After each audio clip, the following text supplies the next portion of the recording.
안녕하세요. 사연에 빠지다의 DJ 민영입니다. 오늘도 두 가지 사연 준비되어 있는데요. 끝까지 들어주실 거죠?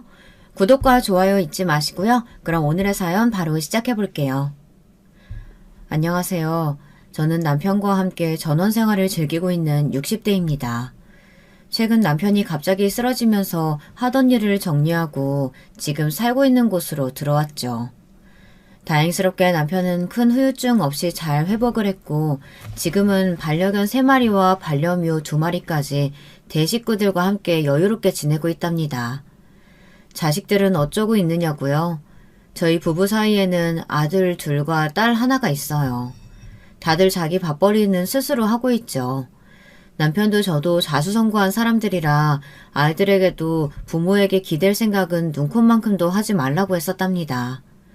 그래서 그런지는 몰라도 아이들은 저와 남편이 키워낸 회사와는 전혀 상관없는 일을 하며 열심히 살고 있어요.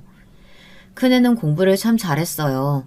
솔직히 저도 남편도 배움의 깊이가 깊지 않다 보니 첫애는 이것저것 정말 많이 시킨 것 같습니다.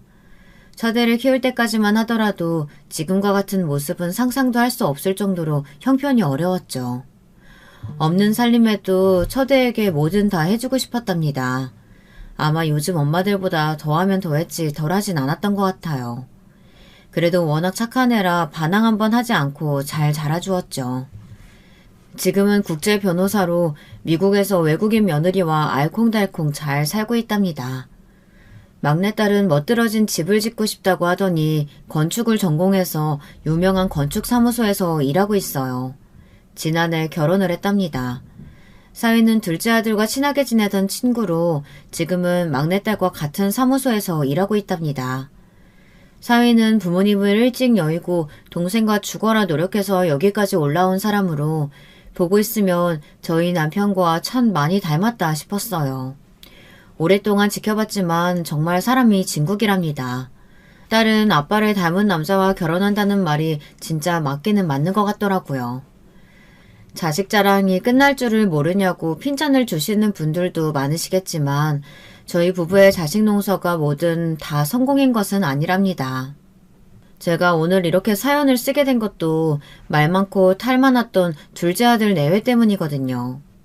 아직 이야기를 시작하지도 않았는데 생각하는 것만으로도 숨이 턱턱 막히는 기분이네요. 머리도 지끈거리고요. 그만큼 둘째 아들 내외는 제게 있어서 사고뭉치이자 지금까지 살아오면서 제게 깊은 배신감을 남긴 사람 중에서 5손가락 안에는 충분히 들어갈 수 있답니다. 둘째 아들은 첫째 아들과 달리 참 손이 많이 가는 아이였어요. 공부는 일찌감치 자신의 길이 아니라고 하는 것은 상관없었어요. 공부가 인생의 전부는 아니지 않습니까?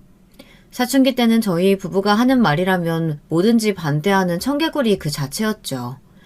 무슨 사춘기를 혼자서만 겪는 것도 아닌데 얼마나 속을 썩이는지 그때만 생각하면 한숨이 나온답니다.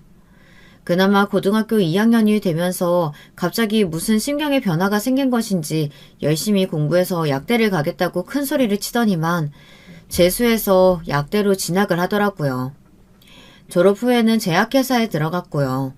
비록 어린 시절 가출도 밥 먹듯이 하고 친구들과 싸움박질도 셀 수 없이 하고 다니긴 했지만 그래도 정신 차리고 자신의 몫을 다하려는 모습을 보며 그나마 다행이다 하고 있었죠. 나름 평화롭게 살고 있던 어느 날이었어요.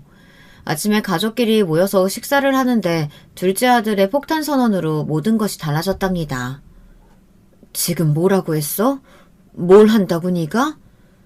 결혼이요. 결혼하려고요. 최대한 빨리. 아니 무슨 결혼이 애들 장난도 아니고 갑자기 결혼을 한다고 하면 뭐 그냥 하는 거냐? 만하는 사람은 있어서 하는 말이야? 당연하죠. 누굴 바보로 하시나. 당연히 결혼하고 싶은 여자가 생겼으니까 하는 말 아니겠어요? 둘째 아들은 연애 전적도 화려했는데요.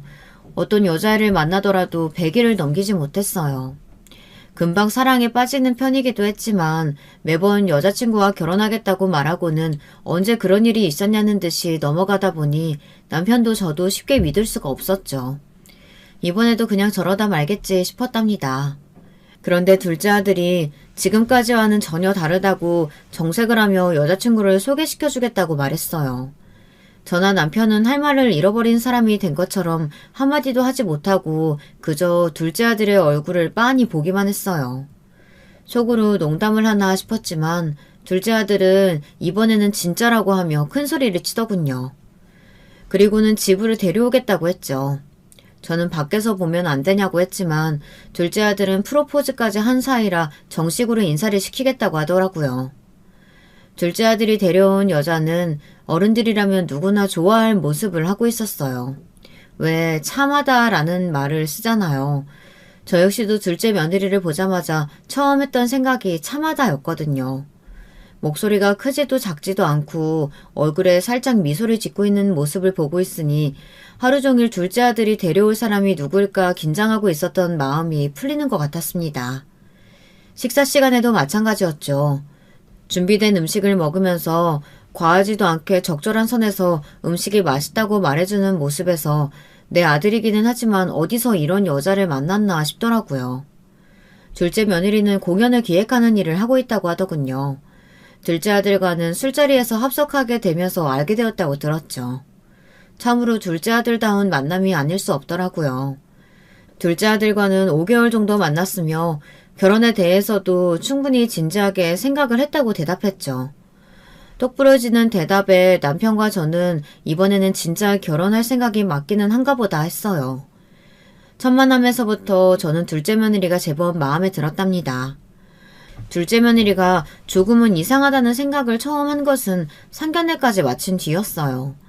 신혼살림은 어떻게 할 것인가에 대해 이야기를 하는데 갑자기 둘째 며느리가 저희와 함께 살고 싶다고 이야기를 꺼내더라고요.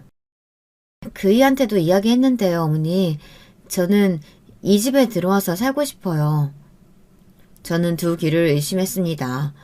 요즘 시부모님과 함께 살고 싶다는 말을 먼저 꺼내는 며느리가 어디 있겠어요. 좋았냐고요? 설마요. 저는 너무 어이가 없어서 할 말을 잃을 정도였는걸요. 아직 저희가 모아둔 돈도 얼마 되지 않고 그의 직장이나 제 직장이랑 여기서 멀지 않거든요. 그리고 이 큰 집에서 두 분만 사시는 것도 너무 외롭지 않으시겠어요? 아직 막내도 있고 해서 괜찮아. 신혼생활도 있는데 둘이서 오붓하게 지내는 것이 더 좋지 않겠니? 어른들이랑 같이 산다고 눈치 볼 것도 없이. 눈치는요, 어머님. 어머님, 아버님이랑 함께 살면 더 좋죠. 아직 제가 미숙한 것들이 많아요. 가르쳐주시면 열심히 배울게요. 저희 부부는 아이들이 다 독립하고 나면 지금의 집을 팔고 한적한 곳으로 이사를 가서 봉사활동을 하면서 여유로운 노후를 즐길 계획이었거든요. 식구가 늘어날 것이라고는 생각하지 못했죠. 그리고 남편에게 말은 안 했지만 요즘은 시어머니가 며느리 시집살이 시키는 것이 아니라 며느리가 시어머니 시집살이를 시키는 일도 있다고 하더라고요. 그래서 좋은 말로 둘이서 독립하는 것이 어떻겠느냐고 둘러 이야기했어요. 지금 저희가 독립해서 집을 구한다고 해도 겨우 25평 아파트가 전부일 텐데 나중에 아이 태어나고 하면 좁을 것 같아서요. 적어도 45평은 되어야 할 텐데 그렇게까지 저희가 구할 돈이 없거든요. 아니 25평이 어때서? 그 정도면 둘이 살기에는 충분히 넓고 아이가 태어난다고 해도 방이 3개는 되는데 못 키울 게 뭐가 있겠어. 어머님 그렇게 좁아 터진 곳에서 어떻게 살아요. 45평은 되어야 사람 사는 느낌이 들죠. 하여튼 저희에게는 아직 집을 구할 만큼의 여유가 없으니 들어와서 살게요. 아니면 어머님께서 해주시려고요? 아파트? 결혼 자금을 보태라고 4천만 원 줬잖니. 그 돈에 대출 좀 받아가지고 집 사면 되지. 저는 당시에 아이들 결혼할 때마다 결혼 자금을 4천만 원을 보태면서 알아서 쓰라고 했었거든요.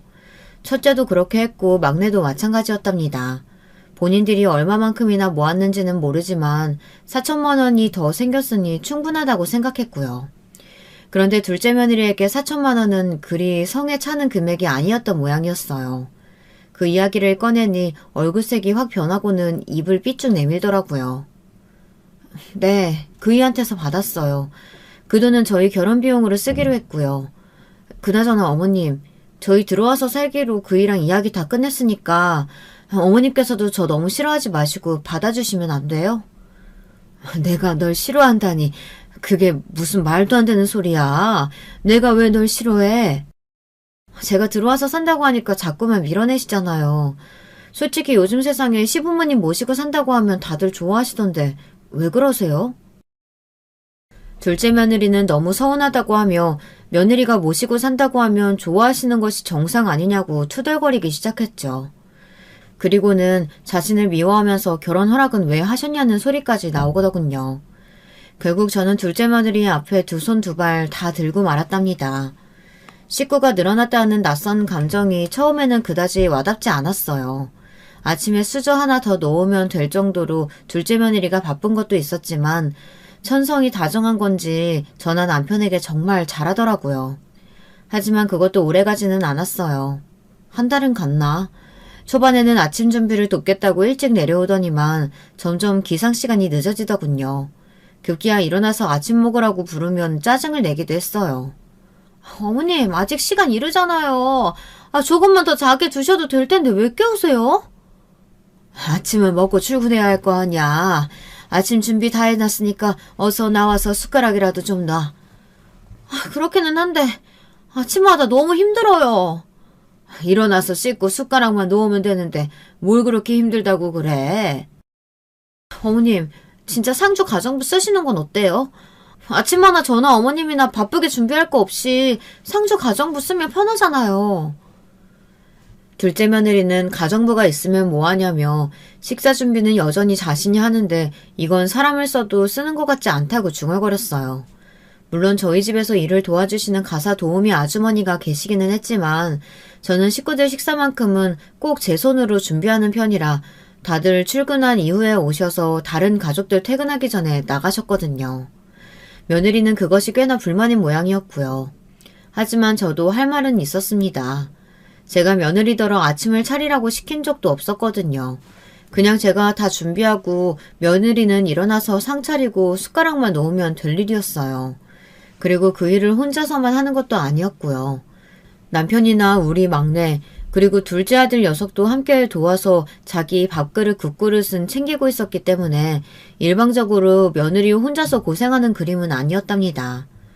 그런데 고작 그런 거 가지고 힘들다고 말하는 모습을 보며 처음 봤던 모습과는 많이 다르구나 하고 실감했죠.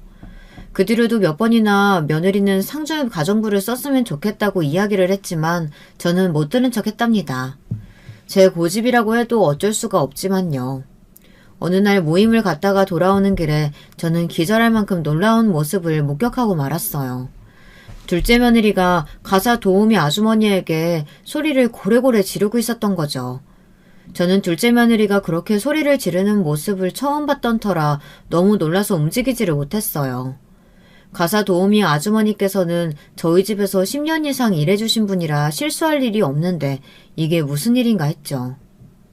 제가 분명히 메모 남겨뒀죠.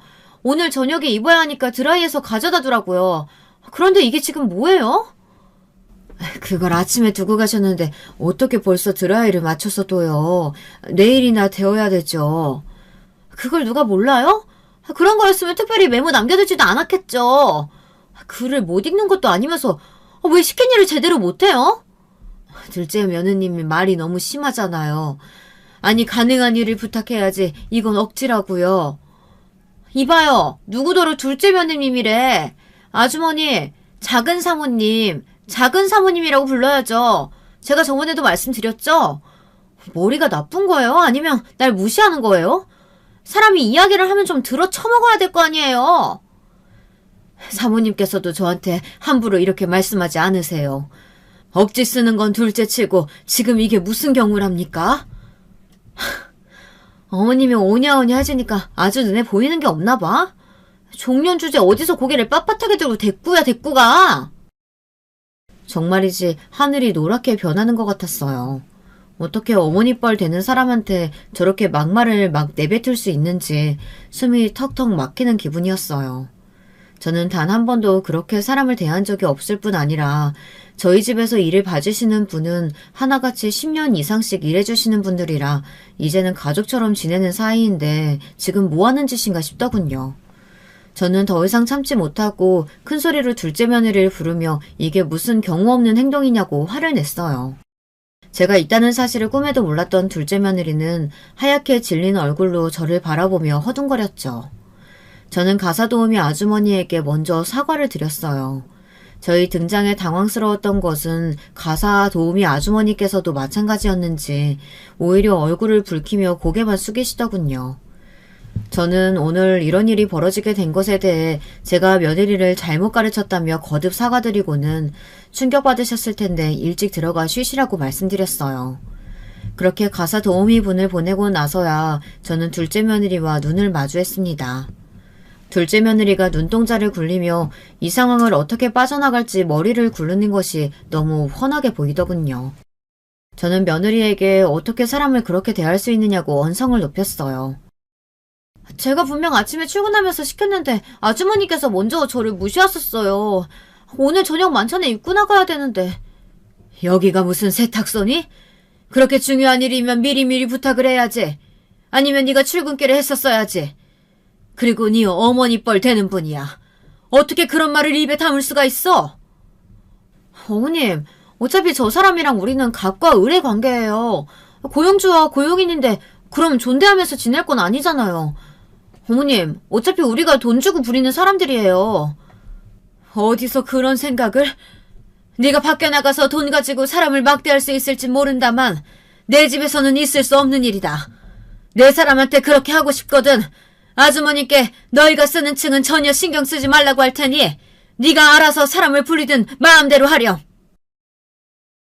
저는 자신이 뭘 잘못했는지 모르겠다는 얼굴로 저를 바라보는 둘째 며느리 때문에 좀처럼 짐작이 되지 않았어요. 그래서 유치할 수도 있겠지만 따로따로 사람을 쓰자고 했죠. 둘째 며느리는 그제야 자신이 과했다며 죄송하다고 하더군요. 하지만 딱 느낌이 왔어요. 전혀 반성하고 있지 않다는 것을요. 저는 내일 당장 아주머니께 사과드리고 앞으로도 공손하게 대할 것 아니면 아주머니께 아무것도 요구하지 말라고 엄포를 놓았죠. 저는 이때부터 둘째 며느리가 좀 무섭기도 하고 꺼려지기 시작했죠. 물론 다음날 둘째 며느리는 가사 도우미 아주머니께 정중하게 사과를 하는 것으로 마무리가 되기는 했답니다. 한번 저에게 들킨 것이 기폭제가 된 것인지 아니면 둘째 며느리에게 이상한 면이 있다는 것을 알게 된 이유인지는 모르지만 둘째 며느리의 행동이 점점 더 눈에 들어왔어요. 한 번은 막내딸 결혼을 앞두고 예물을 보러 가기로 한 날이었어요. 저는 막내딸과 사위 둘이서 고르면 될 일을 가지고 뭘 나까지 부르느냐고 한 소리 하기는 했지만 내심 기분은 좋더라고요. 요즘은 당사자들이 다 알아서 한다고 하지만 그래도 부모된 마음으로 어떻게 진행되어 가는지 궁금하기도 하잖아요. 그런데 도통 말을 안 해주니까 알 길이 없어 답답했는데 이렇게 예물을 같이 보러 가자고 하니 반가웠죠. 그런데 둘째 며느리가 자신도 따라가면 안 되느냐고 묻더군요. 막내딸은 상관없다고 했지만 저는 내심 좀 찝찝했어요. 보석상에 도착한 저희 모녀는 예물로 할 반지와 시계를 보면서 신중하게 고르고 있었어요. 막내딸은 반지는 심플한 것으로 하겠다고 했지만 그래도 결혼반지는 결혼반지다워야 하는 건 아니겠나 싶은 마음에 여러 가지 껴보며 이야기를 나누는데 둘째 며느리가 보이질 않더군요. 어디를 갔나 했더니만 구석에서 자기 혼자 뭘 열심히 보고 있었어요. 저는 그러는가 보다 하고 막내딸에게 그나마 가장 무난하면서도 끼고 다닐 때 전혀 불편함이 없어 보이는 반지를 골라 손에 끼워주고 있었죠. 그때였어요. 분명 혼자서 보석을 구경하고 있었던 둘째 며느리가 쓱 고개를 내밀더니 한마디 거들었죠. 그건 결혼반지가 아니죠, 어머님. 적어도 다이아가 크게 박혀있어야 결혼반지다운데 그건 무슨 장난감 같잖아요. 여기 이 주변으로 다이아가 촘촘하게 박혀있는 올해 첫 출시된 라인입니다. 올해 나왔든 작년에 나왔든 무슨 상관이에요. 아가씨, 이 반지 너무 없어 보여요. 아니, 결혼반지라면서요. 이때 아니면 언제 알이 큰 반지 받아보겠어요? 이왕이면 큰 알 박혀있는 걸로 해요. 언니 의견은 고마운데 일하다 보면 너무 알이 큰 반지는 불편하더라고요. 결혼 반지는 늘 끼고 있잖아요. 이럴 때 불편하면 뺐다 꼈다 해야 하는데 차라리 끼고 다니기 쉬운 걸로 할래요. 그리고 우리가 계획 잡은 예산에 너무 알이 큰 반지는 무리예요. 막내딸은 방긋 웃으며 제가 끼워준 반지가 마음에 든다고 말했어요. 둘째 며느리는 그런 막내딸을 보며 혀를 차더니만 가게에 있는 점원들까지 깜짝 놀랄 만한 말을 생각 없이 내뱉었어요. 아가씨, 남자 쪽이 이 정도도 해줄 수 없다면 결혼 다시 생각해보는 거 어때요? 아가씨 정도의 조건이면 더 좋은 사람들 넘치게 만날 텐데. 아가씨가 너무 아깝잖아요. 아니 결혼 준비하면서 예산이 어쩌고 저쩌고 할 정도로 힘든 상황이면 결혼해서도 마찬가지 아니겠어요? 언니, 말은 좀 가려서 해요. 내가 이런 말까지는 안 하려고 했는데 언니는 시집 올 때 뭘 해가지고 왔다고 그런 말을 해요? 둘째 오빠야말로 우리 엄마가 결혼하는데 보태라고 준 돈으로 했으면서 이렇게 큰 소리 칠 거 있어요? 아가씨, 갑자기 그 이야기가 여기서 왜 나와요? 저는 그저 아가씨가 걱정돼서 그러니까 그 걱정 과하고 쓸데없으니까 넣어두시라고요. 우리가 알아서 할 테니까 감나라 배나라 하실 필요 없다는 말이에요. 막내딸의 일침에 둘째 며느리 얼굴이 금방이라도 터질 것처럼 붉게 물들더니 급한 일이 있다고 먼저 가보겠다고 하고는 쏜살같이 사라졌죠. 저는 막내딸에게 말이 너무 심한 건 아니냐고 했지만 막내딸은 어깨를 으쓱이며 둘째 며느리가 점점 본성을 드러내는 것 같다고 말했어요. 저 역시 그런 모습을 직접 눈으로 봤기 때문에 부정할 수 없었죠. 그날 이후로 둘째 며느리가 가장 꺼려하는 사람은 막내딸이 되었답니다. 막내딸까지 결혼해서 독립해 나가자 큰 집에는 저희 부부가 둘째 아들 내외만 남게 되었어요. 그때부터 둘째 며느리는 집에서 점점 큰 소리를 내기 시작했죠. 분명 가사 도우미 아주머니께 정중하게 대하라고 경고했음에도 불구하고 제대로 일을 하는 것이 없다며 큰 소리로 아주머니에게 화를 내는 모습도 종종 보였습니다. 처음에는 제 눈치를 보는 것 같더니만 이제는 제가 있어도 화를 내더군요. 그나마 예전처럼 막말을 하는 것은 아니었지만 그래도 여전히 아랫사람 대하듯 행동한다는 느낌은 지울 수가 없었어요. 둘째 며느리의 행동은 거기가 끝이 아니었어요. 이번에는 운전을 해주시는 백 기사님께 도가 지나칠 정도로 짜증을 내더군요. 아저씨, 제가 아침에 바쁘니까 일찍 와서 기다리고 있으라고 했죠. 제가 나왔을 때 문 앞에 대기하라고 몇 번을 말해요. 회장님께서 급하게 나가실 일이 있다고 하셔서 모시고 온다고 늦었습니다. 우리 아버님 핑계대면 다 넘어갈 줄 아는데 이런 식으로 하면 기사도 확 바꿔버릴 줄 아세요? 당신 같은 늙은이보단 젊은 사람이 행동도 빨라서 아버님도 좋아하실걸요? 둘째 며느리의 말에 백 기사님께서는 진심으로 운전을 그만두실 생각도 하셨다고 했죠. 그만두겠다고 하셨을 때 남편이 얼마나 둘째 며느리에게 화를 냈는지 몰라요. 어디서 자기 사람에게 그만두라 마라 이야기를 하느냐고 말이죠. 둘째 며느리는 남편이 그렇게 화를 낼 거라고는 생각하지 못했는지 그 다음부터는 가사 도우미 아주머니께도 백 기사님께도 행동을 조심하더군요. 제가 둘째 며느리를 이대로 두면 안 되겠다고 다짐했던 것은 가족 모임에서의 일 때문이었어요. 그날은 미국에 있던 큰아들 내외가 휴가차 귀국을 한 날이었죠. 오랜만에 모든 식구들이 한자리에 모인 것을 기념하고자 근사한 곳을 빌려서 식사를 하고자 약속을 했습니다. 1년에 몇 번 못 보는 큰아들 내외는 물론 화상전화로만 인사를 나누었던 첫 손주를 직접 만난다는 생각에 무척 떨리는 마음이었답니다. 그런 제 모습이 둘째 며느리에게는 좀 유별나게 보였던 모양이에요. 둘째 며느리는 그렇게 좋으시냐고 묻더니 제가 너무 큰아들 내외를 반기는 것 같아 서운한 마음이 든다고 하더라고요. 저는 멀리 떨어져 있으니 반가운 것이 당연하지 않겠느냐고 했지만 둘째 며느리는 입을 삐죽거리며 시부모님을 모시고 사는 자식은 자기들인데 너무하다고 했죠. 모시고 산다니. 나는 분명 처음부터 독립하라고 했는데 들어와서 산다고 했던 쪽은 너희였다. 내가 너희더러 밥을 하라고 했니? 집안일을 시키길 했니? 모시고 산다는 말이 어딨어? 아니, 말이 그렇다는 거죠, 어머님. 그냥 말 실수한 거 가지고 왜 그렇게 예민하게 화를 내세요? 형님이셨으면 이렇게 말씀 안 하셨을 거면서. 둘째야, 내가 너한테 뭘 어떻게 했다고 그러니? 첫째가 귀국한 이후부터 지금 내가 무슨 말만 하면 너희한테는 그렇게 안 해준다는 말을 입에 달고 있는 이유가 뭐니? 어머님이 너무 형님만 좋아하시는 것 같아서 그러죠. 둘째 며느리는 끝까지 섭섭하다는 말을 멈추지 않았어요. 그리고 그 행동은 가족끼리 모인 장소에서도 마찬가지였죠. 큰며느리가 미국 사람이라 저와는 대화가 잘 통하지 않을 줄 알았어요. 저도 영어를 열심히 공부하기는 했지만 그렇게 잘하는 편이 아니었거든요.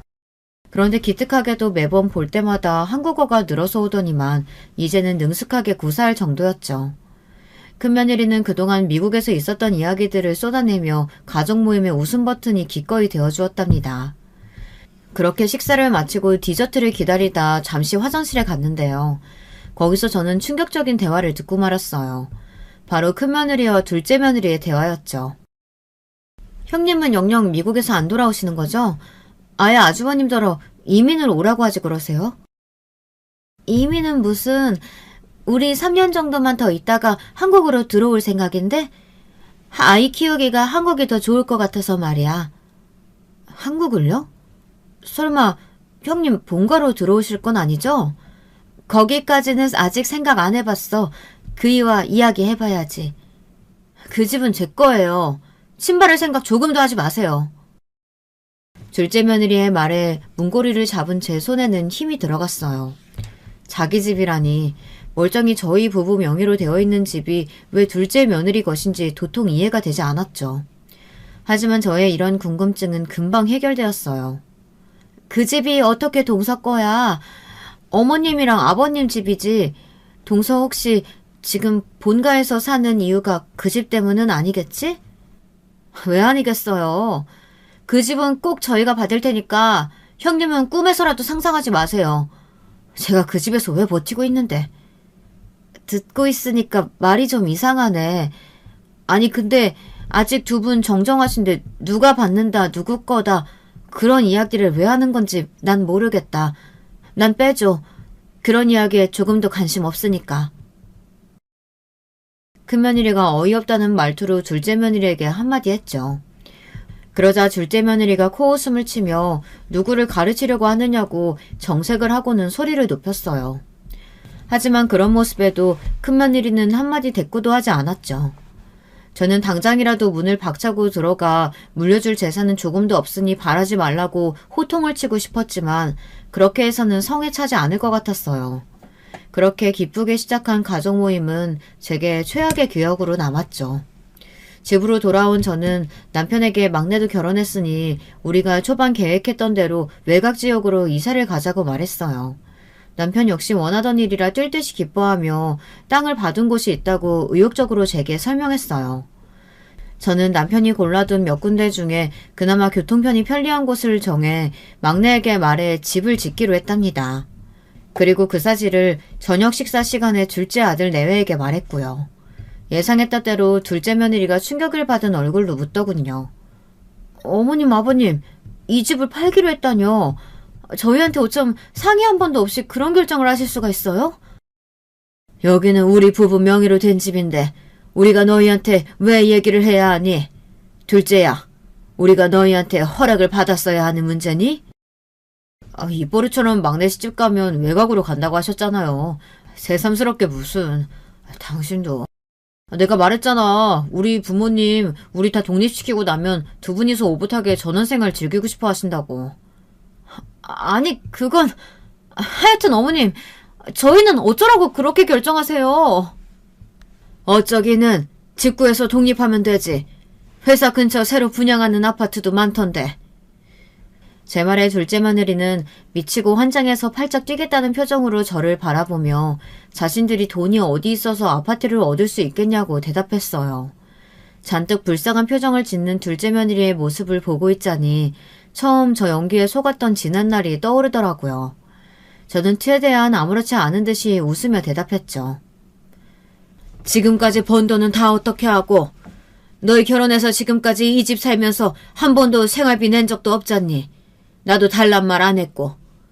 그건 너희가 돈 모아서 좋은 집으로 독립하길 바라는 마음으로 그랬던 거야. 생활비? 당신 엄마한테 매달 100만 원씩 준다고 하지 않았어? 둘째 아들이 영문을 모르겠다는 표정으로 말했어요. 저는 순간 그동안 둘째 며느리가 둘째 아들에게는 거짓말을 하고는 생활비를 따로 챙겼다는 것을 알 수 있었죠. 둘째 며느리는 손사래를 치며 무슨 소리를 하는 거냐고 말했지만 둘째 아들은 정색을 하고는 지금까지 그 돈만 모았어도 몇 천만 원은 될 텐데 그럼 그 돈은 다 어디 갔느냐고 따져 물었죠. 둘째 며느리는 나중에 따로 이야기를 하자고 눈짓을 했지만 둘째 아들은 꿈쩍도 하지 않았답니다. 저는 그런 두 사람의 대화를 지켜보다가 딱 잘라 말했어요. 어떻게 되었든지 그건 궁금하지 않다. 너희도 빨리 좋은 집 구해서 나가 살아. 너희 나가는 대로 우리도 정리할 테니까. 어머님, 진짜 너무하세요. 지금까지 저희가 어머님 아버님이랑 함께 살았는데 하루아침에 내쫓으시는 법이 어디 있어요. 둘째야, 우리가 언제 쫓아냈다고 그러니? 당장 나가라는 말이 아니라 한두 달 사이에 정리하라는 말이지. 그리고 다시 말하지만 여기는 너희 시아버지랑 내 명의로 된 집이야. 이 집을 어떻게 할지는 우리가 결정하는 거란다. 둘째 며느리는 입을 뻥긋거리며 무언가를 말하려다가 금방 포기하고는 식사도 마치지 않고 위로 올라가 버렸어요. 둘째 아들은 그런 둘째 며느리의 마음은 알기나 하는지 전혀 신경 쓰이지 않는다는 얼굴로 새로 살 집은 정하셨느냐고 묻더군요. 하지만 하늘은 제 편이 아니었나 보더라고요. 그렇게 둘째 내외를 독립시킬 계획을 착착 진행하고 있는데 갑자기 생각지도 못한 일이 터져버렸답니다. 바로 둘째 며느리가 임신을 했다고 하더라고요. 임신이라니? 병원에서는 뭐라고 했어? 아직 초반이라 신경을 써야 한다고요. 임신일 줄은 몰랐는데 저도 깜짝 놀랐어요. 축하한다. 임신이라니 경사구나. 내가 아빠가 된다니. 진짜 내가 아빠가... 둘째 아들은 잔뜩 벅찬 얼굴로 아빠가 된다는 사실만으로도 무척이나 행복한 얼굴을 하고 있었죠. 둘째 며느리는 임신 초기에 안정이 필요하다며 회사를 휴직하기로 했다고 하더군요. 이 상황에서 도저히 독립 이야기를 꺼낼 수가 없었어요. 독립 문제는 물 건너간 것이나 다름없었죠. 그리고 문제의 그 일이 터지고 말았답니다. 남편은 평소 건강관리를 위해서 운동을 꾸준히 하는 편이었어요. 그날도 오전에 배드민턴을 치고 돌아오는 길이었죠. 집으로 돌아오던 길에 남편이 심장을 부여잡고 쓰러지는 사건이 벌어졌어요. 함께 있던 백 기사님 말에 의하면 차에 탈 때만 하더라도 전혀 문제가 없었다고 해요. 그런데 돌아오는 도중에 갑자기 벌어진 일이라고 했죠. 그 길로 신호고 뭐고 다 무시하고 병원으로 달려가 주신 덕에 늦지 않게 수술실에 들어갈 수 있었다고 했지만 남편은 좀처럼 정신을 되찾지 못했어요. 저는 남편이 쓰러졌다는 소식에 머릿속이 하얗게 변하며 아무 소리도 들리지 않았어요. 사람에게 어떤 일이 벌어질지 모르는 것이 인생이죠. 그것을 예측할 수 없기 때문에 인생이 재미있다고들 이야기하지만 이런 일이 막상 닥치고 보니 어떻게 행동해야 할지 갈피를 잡을 수가 없었어요. 벌벌 떨면서 병원으로 간 저는 남편이 응급수술에 들어갔다는 것을 알게 되었고 다행스럽게도 수술이 성공적으로 끝났다는 소식을 들을 수 있었답니다. 하지만 수술 결과와는 별도로 남편은 좀처럼 의식을 회복하지 못했어요. 병원에서도 의식이 돌아오지 않는다는 것에 할 수 있는 것은 다 했다며 기다려보자고만 했고요. 그렇게 시간만 자꾸 흘러가던 중이었습니다. 그날도 저는 병원에서 남편의 의식이 돌아오길 바라며 VIP 병동을 지키고 있었어요. 대부분의 시간을 병원에서만 보내던 저는 간만에 집에 다녀오기로 했죠. 남편이 좋아하는 책을 읽어주면 혹시나 의식이 빨리 돌아올까 싶은 생각이 들었거든요. 한숨을 내쉬며 집으로 들어가려는데 거실에서 둘째 며느리의 소리가 들려오더군요. 누구랑 통화를 하는지 아주 큰 목소리로 까르르 웃어가며 난리도 아니었죠. 솔직히 시아버지가 저렇게 병원에 누워있는데 뭐가 즐겁냐고 따져 물어보고 싶었어요. 물론 둘째 며느리의 잘못도 아닌데 그런 생각을 한다는 것이 억지라는 것을 잘 알고 있었지만 당시에 저는 몸도 마음도 이미 지친 상태라 잔뜩 삐뚤어진 상태였죠. 한마디 하려던 그때 저는 너무나도 충격적인 대화에 몸을 부르르 떨 수밖에 없었습니다. 아버님? 그 영감탱이 아직 병원이지. 응, 아직이야. 응, 이대로 의식 안 돌아왔으면 좋겠어. 아, 엄마, 알아. 당연히 다른 사람들 앞에서는 입도 뻥끗 못하지. 응. 저는 온몸에 소름이 돋았어요. 아니 어떻게 저런 밝은 목소리로 시아버지가 깨어나질 않았으면 좋겠다는 소리를 할 수 있는지 믿기지가 않았죠. 하지만 이것이 끝이 아니더군요. 자그마치 재산이 200억이야, 엄마. 이 노친네가 가진 돈이 200억이라고. 아싸, 드디어 이 노친네 죽는다. 엄마 생각해봐. 그 영감탱이 죽으면 그 많은 재산이 다 어디로 가겠어? 당연히 재산은 어머니한테 가겠지. 엄마, 네 이야기 좀 들어보라니까? 다 생각이 있어. 그럼. 저는 당장이라도 뛰어들어가 둘째 며느리의 머리채를 휘어잡고 다 뜯어놓고 싶은 심정이었어요.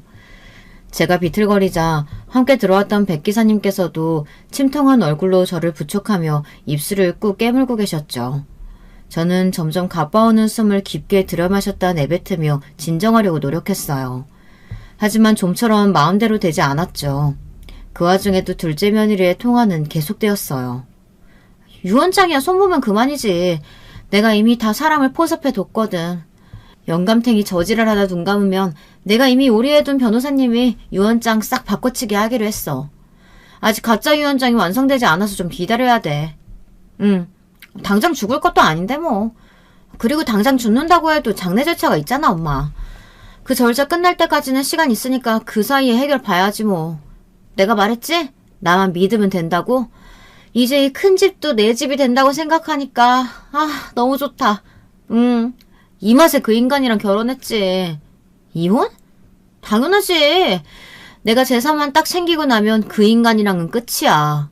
이미 내가 그 인간 쫓아낼 그림까지 다 그려뒀다는 거 아니야. 걱정 마. 엄마도 이제 이런 큰 집에서 사모님 소리 듣게 해줄 테니까. 저는 더 이상의 대화는 듣고 있을 수가 없었어요. 물론 이미 다리가 풀려져서 한 걸음 내딛는 것도 힘들었지만 백 기사님의 부축을 받으며 병원으로 돌아왔죠. 백 기사님은 혼자서 괜찮으시겠냐고 물었지만 저는 그런 백 기사님을 돌려보내고 남편과 단 둘이 남았답니다. 저는 남편의 마른 손을 붙들고 방금 있었던 일들을 하나도 빠짐없이 속삭였어요. 저는 절대 둘째 며느리를 용서할 수 없다고 말했죠. 그때였어요. 남편의 손이 미세하게나마 움직이는 것이 느껴졌죠. 저는 너무 놀라서 의사를 부를까 하다가 제가 혹시나 착각한 것은 아닐까 싶은 마음에 떨리는 마음으로 남편에게 제 손을 잡아보라고 말했어요. 그리고 이내 제 착각이 아니라는 것을 알 수 있었죠. 곧 의사 선생님께서 오셨고 남편이 의식을 회복하고 있다는 긍정적인 대답을 들을 수가 있었답니다. 저는 이 기쁜 소식을 아무에게도 말하지 않았어요. 의료진들께도 신신당부했죠. 그 뒤로 며칠은 남편의 손가락이 움직였고 팔이 조금씩 떨리는 모습을 바라보며 곧 남편이 제 이름을 불러줄 것이라고 기대하며 기다렸어요. 그리고 그런 저의 바람은 곧 현실이 되었고요. 남편이 드디어 눈을 뜨고는 저를 바라보더군요. 저는 너무 기뻐서 남편에게 매달려 얼마나 울었는지 모릅니다. 남편은 제대로 나오지도 않는 목소리로 힘겹게 유언장을 공개해달라고 말했어요. 그것을 보면 다 알 거라는 수수께끼 같은 답변만 남기고요. 저는 의아한 마음이 들었지만 남편에게 다 생각이 있을 거라고 확신하고는 백 기사님께 믿을 수 있는 변호사님을 데려가라고 말했죠. 백 기사님은 자신의 아들을 데리고 다녀오겠다고 하더군요. 둘째 아들이 변호사 자격을 취득한 지 얼마 되지 않았던 것이 기억난 저는 부디 그렇게 해달라고 하고는 둘째 아들 내외는 물론 남편의 소식을 듣고 한달음에 귀국한 첫째 내외 그리고 이제 막 결혼을 한 막내 내외까지 모든 가족들을 집으로 불러 모았습니다. 다들 이게 무슨 일인가 하는 얼굴로 모여서는 제 입이 떨어지기만을 기다리고 있었죠. 저는 두 눈을 감고는 아무 말도 하지 않았고요. 그때였어요. 백 기사님께서 아들과 함께 서류를 가지고 들어왔습니다. 저는 그제야 눈을 뜨고는 가족들에게 남편의 유언장을 공개하기로 했다고 말했어요. 다들 깜짝 놀란 얼굴이었어요. 그 중에서도 당연히 둘째 며느리가 가장 심하게 놀랐고요. 어머니, 아직 아버님이 돌아가신 것도 아닌데 유언장이라뇨?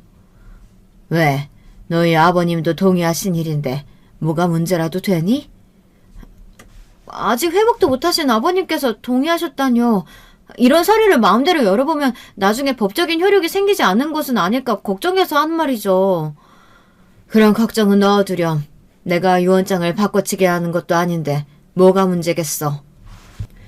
제 말에 전곡을 찔린 둘째 며느리는 말을 얼버무리며 고개를 숙였죠. 저는 백 기사님께서 데려온 변호사에게 큰 소리로 낭독해달라고 부탁했어요. 어떤 내용이 담겨있든 남편이 제게 공개하라고 한 것에는 분명한 근거와 이유가 있을 거라는 생각도 들었고요. 하지만 남편이 적어둔 유언장에는 제가 생각했던 것과는 전혀 다른 것이 담겨 있었어요. 그 내용에 저뿐만 아니라 모든 가족들이 충격을 받아 서로의 얼굴만 번갈아 바라보기만 했죠. 남편이 작성한 유언장은 고발문에 가까웠거든요. 당연 그 대상은 둘째 며느리였고요. 남편의 유언장에는 둘째가 그동안 빼돌린 생활비가 어떻게 쓰였는지에 대해 상세하게 서술되어 있었어요. 야근을 핑계로 드나들었던 호스트바는 물론 불법 도박까지 이 모든 사실을 어떻게 알았는지 혀를 내두를 정도였죠. 변호사의 낭독이 이어지면 이어질수록 둘째 며느리의 얼굴은 사색으로 변해가기만 했어요. 하지만 진정한 클라이맥스는 따로 있었죠. 아무도 예상할 수 없었던 일이었거든요.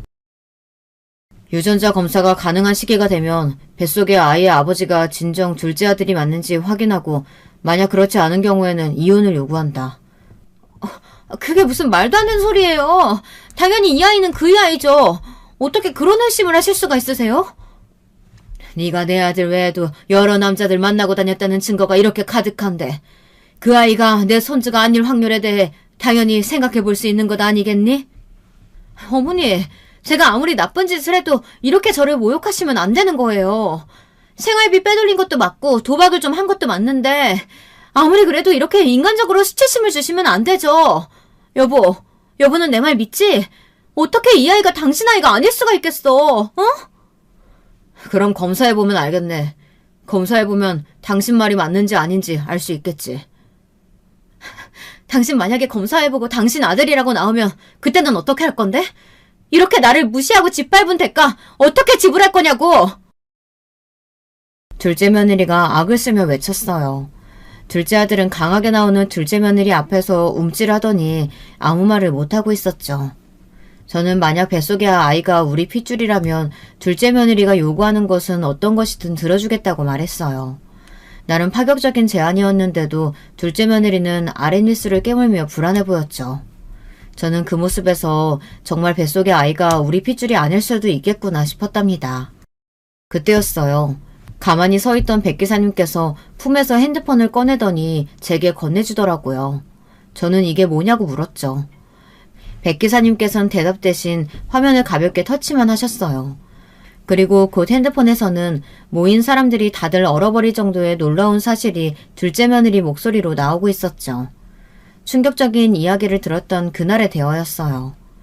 깔깔거리며 말하는 둘째 며느리의 목소리에 잔뜩 굳은 얼굴로 다른 가족들이 둘째 며느리를 노려보기 시작했어요.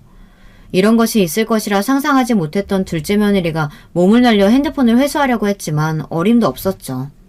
그때였어요. 저도 듣질 못했던 이야기들이 술술 나오고 있더라고요. 아이는 뭐 어째 키워야지. 엄마, 아니거든. 아이가 무슨 혹이야. 아이야말로 진정한 사랑의 결실인걸. 엄마 설마 아이가 이 집구석 핏줄이라고 생각하는 건 아니겠지? 설마. 그럴 리가 있겠어. 당연히 아니지. 아이는 내가 진짜 사랑하는 그 사람과 나 사이의 아이거든. 엄마가 반대만 안 했어도 나는 그 사람이랑 아니다. 엄마가 반대한 덕분에 내가 한미천 단단히 챙길 수 있었다. 그렇게 보니까 엄마가 반대하길 잘했네. 그치? 둘째 며느리는 절대 자신이 말한 것이 아니라고 했지만 이미 엎어진 물이나 다름없었죠. 저와 가족들은 살기 어린 눈빛으로 둘째 며느리를 바라보았어요. 방금까지 기세등등하던 그 모습은 어디 가고 둘째 며느리는 온몸을 부들부들 떨며 뒷걸음질 치기 바빴죠. 이건 뭐 유전자 검사는 해볼 필요도 없겠는데 너는 도대체 내 아들을, 나를, 그리고 이 집안 사람들을 뭐라고 여긴 거니? 아무리 돈에 눈이 멀어도 그렇지 어떻게 인간으로 해야 할 일과 하지 말아야 할 일을 구별도 못할 수가 있느냐고. 어머니 제가 잘못했어요. 여보, 내가 잠깐 미쳤었나봐. 미안해. 한 번만 용서해주면 안 될까? 내가 이렇게 싹싹 빌게. 어머니, 제가 이렇게 빌게요. 바닥에 주저앉은 둘째 며느리가 손이 발이 되도록 빌기 시작했지만 그 누구도 둘째 며느리의 말에 반응을 보이지 않았어요. 오히려 둘째 며느리가 뻗은 손에 닿을까 몸을 비틀기까지 했죠. 둘째 며느리는 뿌리치는 둘째 아들의 바짓단을 붙들고는 한 번만 용서해달라고 울면서 빌었지만 둘째 아들의 얼굴에는 아무런 감정도 보이질 않았어요. 저는 그런 둘째 아들의 모습에 마음이 아팠습니다. 어쩌다 이런 인간을 만나 받지 않아도 될 상처까지 받았을까. 저는 사람을 불러 둘째 며느리를 밖으로 끌어내도록 시켰어요. 둘째 며느리는 이렇게 나갈 수 없다고 발버둥 쳤지만 우리 가족들 중 그 누구도 시선을 주지 않았죠. 저는 가사도우미 아주머니께 부탁해 둘째 며느리의 옷이며 화장품이며 손에 잡히는 대로 가방에 우겨넣은 채로 밖으로 쫓아냈어요. 둘째 아들은 그 와중에도 택시를 불러 둘째 며느리 친정 주소를 주더군요. 둘째 며느리는 절대 갈 수 없다고 소리소리 질렀지만 그렇게 저희 집에서 쫓겨났답니다. 둘째 아들 내외 사이에 남은 것은 이혼 소송장이 전부였어요. 합의 이혼을 생각했는데 둘째 며느리가 죽어도 이혼할 수 없다고 버티는 바람에 결국에는 소송으로 넘어갔죠. 남편이 유언장에 남겨둔 증거들이 도움이 되어 이혼에는 큰 무리 없이 정리가 될 것 같다고 하더군요. 깨어난 남편에게 어떻게 이 모든 사실들을 알았냐고 물었더니 남편은 우연한 기회에 호텔에서 남자와 나오는 둘째 며느리의 모습을 봤고 그 이후로 둘째 며느리에 대해 조사를 했다고 했어요. 둘째 아들은 그동안 며느리가 빼돌린 생활비는 물론 정신적인 피해 보상금으로 30억을 청구할 계획이라고 했습니다. 그리고 남편의 이름을 팔아서라도 둘째 며느리가 얼굴 들고 어깨에 발을 붙일 수 없도록 하겠다고 말했죠. 공연적 어깨가 생각보다 좁다고 하더라고요. 저 역시 인맥을 총동원하여 둘째 며느리가 두 번 다시 자신이 하던 일을 할 수 없도록 몇 가지 손을 써두었죠. 둘째 며느리는 위자료 이야기에 거품을 물고 난리를 쳤다고 해요. 자신이 피해를 준 건 얼마 되지도 않는데 돈독이 오른 우리 가족들이 자신을 말려 죽일 생각이라고 집 앞은 물론 둘째 아들의 회사까지 찾아가 소란을 일으켰다고 했죠. 사연을 듣고 계시는 분들 생각은 어떠신가요? 둘째 아들의 결정이 너무 과한가요? 고작 불륜에 다른 남자의 아이를 가졌을 뿐인데 과한 위자료라고 생각되시나요? 아니면 더 했어야 한다고 생각하시나요? 여러분들의 생각을 댓글로 남겨주세요. 저의 사연을 마지막까지 들어주셔서 정말 감사합니다. 여러분, 두 번째 사연 시작하기 전에 좋아요, 구독 꼭 눌러주실 거죠? 그럼 두 번째 사연 바로 시작합니다. 농업은 인류의 기원과 그 시작을 같이 하며 인류의 찬란한 문명의 기반에는 항상 이 농업이 함께했습니다. 농업은 과거로부터 앞으로의 미래까지 인류와 영원히 뗄래야 뗄 수 없는 국가와 인류의 강력한 경쟁력이 될 것입니다. 산업화를 넘어서 초고도 문명에 가까운 최첨단 기술이 하루가 다르게 발전하고 있는 이 지금에도 이 농업이 없다면 그러한 인류 문명의 초고도 발전은 아예 존재할 수가 없었겠지요. 갑자기 시작부터 뜬금없이 왜 이렇게 농업에 대해 찬양을 늘어놓느냐고요? 저는 오늘 평생을 열심히 농사만 지어서 남동생들 다 기르고 딸 자식 대학도 보내고 시집도 보낸 착하고 순수한 시골 아줌마인 우리 친정엄마 얘기를 하려고 합니다. 평생을 남 부끄럽지 않게 살아오셨고 누구보다 성실하게 일하셨던 우리 엄마가 시골에서 농사를 짓고 살아왔다는 이유만으로 시댁에 무시를 당한 일화가 있어서 그 얘기를 들려드리려고 해요. 저도 그 사실이 너무나 언짢고 불쾌해서 시작부터 농업에 대한 찬양을 마구 늘어놓은 것입니다. 세상 착하고 부지런한 시골 농부인 우리 엄마를 변호하려고요. 무슨 얘기인지 여러분도 궁금하신가요? 그럼 지금부터 얘기 시작할게요. 엄마는 한반도 남쪽 땅에 끝없는 평야가 펼쳐진 어느 시골 마을에서 대대로 분홍이었던 집안에서 태어나셨어요. 엄마의 할아버지 때까지만 해도 그 지역 논밭은 다 엄마네 집 소유였대요. 그런데 그런 증조할아버지가 돌아가시고 나서는 게을렀던 할아버지, 그러니까 엄마의 아버지가 평생을 놀고 먹으면서 대대로 쌓아오고 가까웠던 재산을 탕진하면서 사셨대요. 농사라고는 손에 대본 적도 없고 돈이 필요하면 뒷산 논밭 몇만 평 팔고 또 그 돈이 다 떨어지면 키우던 소 몇백 마리 팔고 그런 식으로 평생을 한량으로 사신 거죠. 엄마는 아주 어릴 적까지만 해도 증조할아버지가 남겨놓으신 재산이 좀 있어서 꽤 부유하게 살았던 기억이 있대요. 하지만 증조할아버지는 어느새 연로하셔서 돌아가시고 철이 들 무렵에는 이미 할아버지가 재산을 다 탕진하고 몇 마지기 땅만 남겨놓은 채로 그것으로 농사를 지어서 근근히 생활을 해야 했다고 해요. 장녀였던 엄마는 학업을 포기하고 열심히 농사일을 도와서 남동생들을 서울로 대학도 보내고 장가도 보내고 했답니다. 자신이 입을 것 먹을 것 아껴가며 열심히 땡볕에서 일해서 동생들을 위해 희생한 거죠. 엄마는 실질적인 가장이었어요. 한량이었던 할아버지와 몸이 약한 할머니 사이에서 동생들을 먹여 살릴 생산력이 있는 사람은 엄마밖에 없었대요. 지금도 삼촌들은 엄마의 말이라면 껌뻑 죽습니다. 삼촌들에게는 거의 엄마나 다름없는 존재니까요. 엄마는 여자임에도 힘도 좋고 농사 수완도 좋아서 마을에서도 유명했대요. 몇마지기 남짓 물려받은 땅을 잘 불려서 제가 꼬꼬마 어린 시절 즈음 됐을 때는 할아버지가 팔아먹었던 땅을 어느 정도는 되찾았어요. 그렇게 생산력이 좋았던 엄마는 도청에 초대받아서 우수 농업인 표창 같은 상을 탄 적도 있어요. 해마다 농번기가 되면 일꾼 아저씨들을 진두지휘하는 모습이 영락없는 여장부였죠. 그렇게 든든한 엄마와 마을 학교 선생님이었던 아버지 아래에서 저와 오빠들은 무난하게 어린 시절을 보냈고 저는 고등학교를 졸업하자마자 상경을 해서 대학생이 됐습니다. 남편과는 대학 CC로 만나게 됐어요. 그때 당시 군대에서 복학한 지 얼마 되지 않았던 남편은 순진한 시골 처녀였던 제 모습이 마음에 들었는지 저를 매일 졸졸 쫓아다녔어요. 맨날 서울의 화려한 아가씨들만 만나다가 시골 느낌 다분하고 억양이 짙은 사투리를 쓰는 제 모습이 그간의 여자들과는 많이 색달라서 매력을 느꼈대요. 그때까지 연애라고 해본 적은 없던 저는 순진한 시골 처녀였던 우리 엄마를 졸졸 쫓아다니던 아빠의 얘기가 생각나서 호기심에 한번 만나나 볼까 하고 연애를 시작했습니다. 남편은 남부럽지 않게 자란 서울 깍쟁이 느낌의 전형적인 부잣집 외아들이었어요. 남편 부모님은 청담동에서 고급 한우 식당을 운영하시는데 처음에 저를 꼬실 때 계속 고기 먹으러 가자, 고기 사줄게 했던 게 바로 그 이유 때문이었어요. 나중에 그 가게가 남편의 부모님이 운영하시는 곳인 걸 알고는 부담스러워서 결혼 전까진 한 번도 가지 않았어요. 그렇게 연애 기간이 길어지고 제가 졸업을 하게 되었을 무렵 남편은 결혼이 하고 싶다고 했어요. 자기가 평생 고기 반찬만 먹여줄 테니까 믿고 따라오라면서요. 하지만 저는 그때쯤 학교 선배가 차린 스타트업에 입사 제의를 받은 상황이라 고민이 많이 됐어요. 여러분도 아시겠지만 스타트업이라는 것은 3년 이내 망하는 경우가 다반사고 그만큼 초기에 많은 에너지를 쏟아부어야 반석 위에 올릴 수 있기 때문에 이제 막 입사 제의를 받은 제가 결혼까지 선택하는 것은 부담이 되는 상황이었어요. 게다가 제 하던 일은 제가 해보고 싶은 일이었거든요.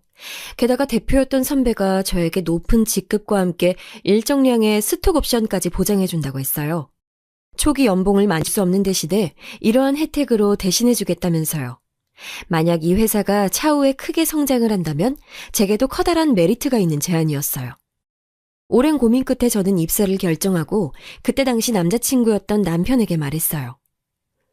오빠, 나 지금은 내 꿈을 위해 조금 더 시간을 쓰고 싶어. 그러니까 우리 결혼 얘기는 당분간 좀 미루자. 미정아, 오빠가 결혼하고 나서도 너 일하는데 아무런 지장 없게 할게. 그러니 아무 걱정하지 말고 결혼하고 나서도 일에만 집중해. 그리고 우리 아직 어리니까 아기는 나중에 가져도 되고. 그렇지만 막상 결혼하고 난 뒤의 현실은 많이 다를 것 같아서 그래. 우리 동아리 선배 미경 언니도 그렇게 하고 싶은 일이 있었는데 결혼하고 나니까 일에 집중도 거의 못하고 아기도 안 낳기로 했었는데 어느새 애가 들어서서 지금은 그냥 주부로 살고 있잖아. 사실 부모님이 얼른 결혼하라고 성하셔. 너도 알다시피 내가 늦둥이의 외아들이잖아. 얼른 손주 보고 싶다고, 그리고 네 얼굴도 한번 보고 싶다고 매일매일 얘기하셔. 그리고 무엇보다 나도 너랑 결혼이 하고 싶고. 알겠어, 오빠. 그럼 1년만 나한테 시간을 줘. 이 회사 들어가서 적응 좀 되면 그때 본격적으로 준비하자. 그래, 그럼 1년이다. 약속! 그렇게 1년 동안 저는 새로 입사한 선배의 스타트업에서 적응하는 시간을 가졌고 남편은 가업을 물려받기 위해 본격적으로 시부모님의 가게에서 장사 실무를 배우게 됐습니다. 그동안 제가 다니던 회사가 꽤 비전이 있었던 모양인지 빠르게 자리를 잡아갔고 약속했던 1년보다 좀 더 빨리 남편의 부모님을 뵙게 됐습니다. 그래요, 반가워요. 진혁이 애미 되는 사람입니다. 우리 진혁이가 허구한 날 여자 바꿔 만나다가 이제야 짝을 찾았다고 결혼하고 싶다고 난리도 아니었는데 또 그걸 여자 쪽에서 1년을 기다려달라고 했다고 얘가 아주 속이 새까맣게 타들어갔잖아요. 그래서 얼마나 훌륭한 처잔지 내가 늘 궁금했어요. 그래, 회사 다니고 있다고? 아이, 엄마, 내가 또 언제 허구한 날 여자를 바꿔 만났다 그래. 그리고 다 지난 일이야. 나한텐 미정이밖에 없다고. 우리 미정이 능력도 좋아서 벌써 회사에서 임원이야, 임원. 아무리 스타트업이지만 임원 아무나 다는 줄 알아? 에이그, 이 쓸개 빠진 놈아. 엄마랑 얘기 중이니까 넌 좀 빠져 있어봐. 네, 어머님. 오빠랑은 대학 시절 만나서 지금까지 잘 연애했고 저는 졸업하자마자 선배 회사에 취직해서 지금 잘 다니고 있어요. 제가 꼭 해보고 싶었던 일이어서 오빠한테 시간을 좀 달라고 했는데 그게 혹시 어머님, 아버님께도 민폐가 되진 않았는지 송구스럽네요. 아니, 나야 뭐 늙음하게 본 외동아들 얼른 장가 보내고 손주도 보는 게 이제 유일하게 남은 수건이니까 뭐 탐탁진 않았지만 우리가 또 진혁이 말이라면 껌뻑 죽잖아요. 꼭 맞는 색시 찾았으니 기다려달라고 해서 기다리느라 또 그새 애 아빠도 나도 얼굴에 주름이 한 줄 더 늘었다오. 우리가 이놈 새끼 막둥이라고 너무 오냐오냐 기른 것 같아. 아유, 늙은 엄마 아빠 이렇게 기다리게 해서 어디다 쓰냐? 내용은 아들을 탓하는 것 같지만 실상은 혼인을 지연시킨 저를 돌려서 원망하는 듯한 말투여서 조금 민망했습니다. 하지만 얼마나 늦둥이 장가 보내고 싶은 마음에 저렇게 말씀하실까 하여 구체적인 결혼 계획들을 나누었습니다. 그래요. 식장이랑 뭐 이런 것들 날짜 잡히고 구체적인 계획 나오면 양가가 상견례 하기로 해요. 진혁이 너 우리 집안 품격에 맞게 제대로 준비해야 된다. 아, 그런데 부모님들께서 무슨 일 한다고 하셨지? 네, 어머니는 아버지에게 물려받은 농지로 평생 농업에 종사하셨고요. 아버지는 학교 선생님으로 오래 일하시다가 어머니 일이 점점 고되다고 하셔서 몇 년 전에 은퇴하시고 같이 어머니 농사일 도우면서 지내고 계세요. 농사요? 농사라고 했어요? 어머, 얘 진혁아, 너 알고 있었어? 당연하지, 엄마. 농사가 뭐 어때서?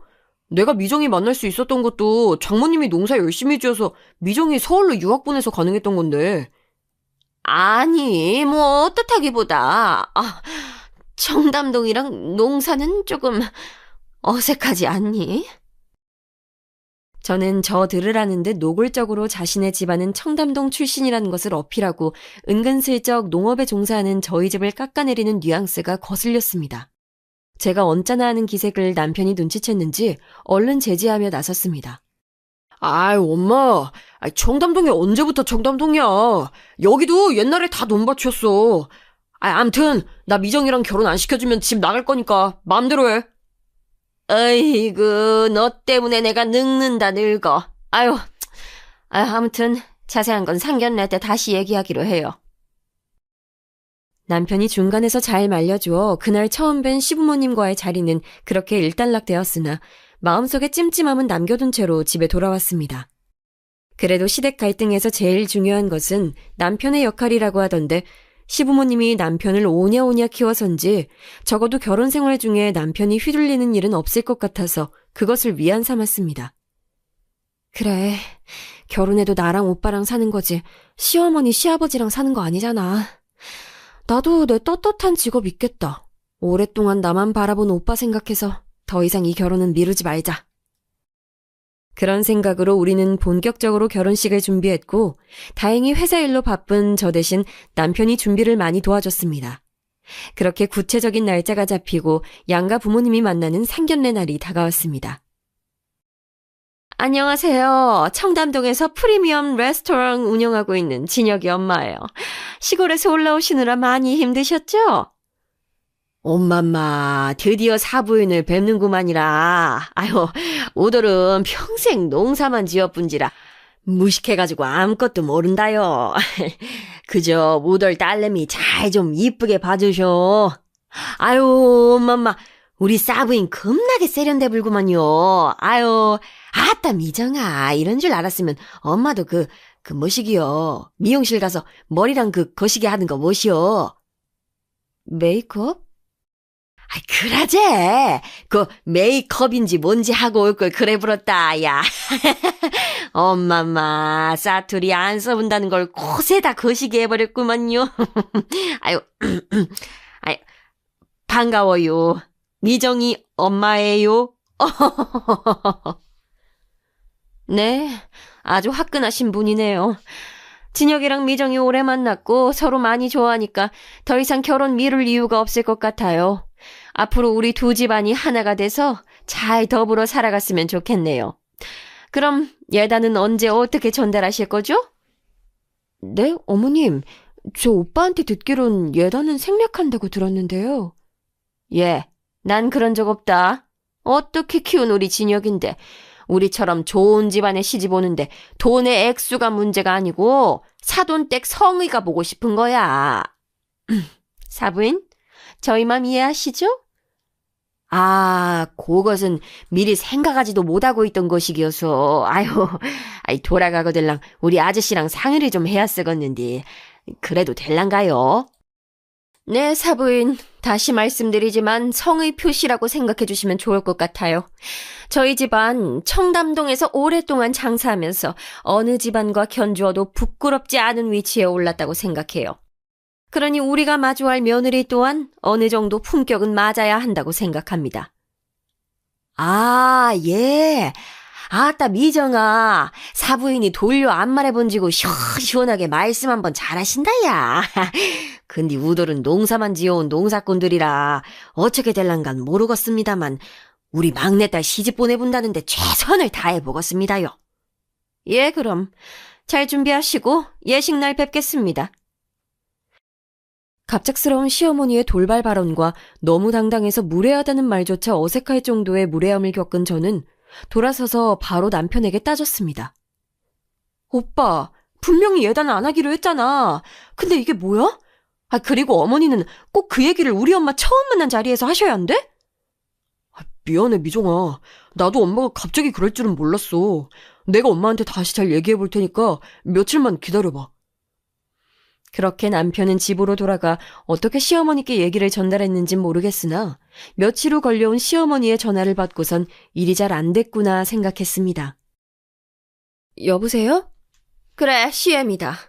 진혁이한테 예단으로 또 한마디 했다면서?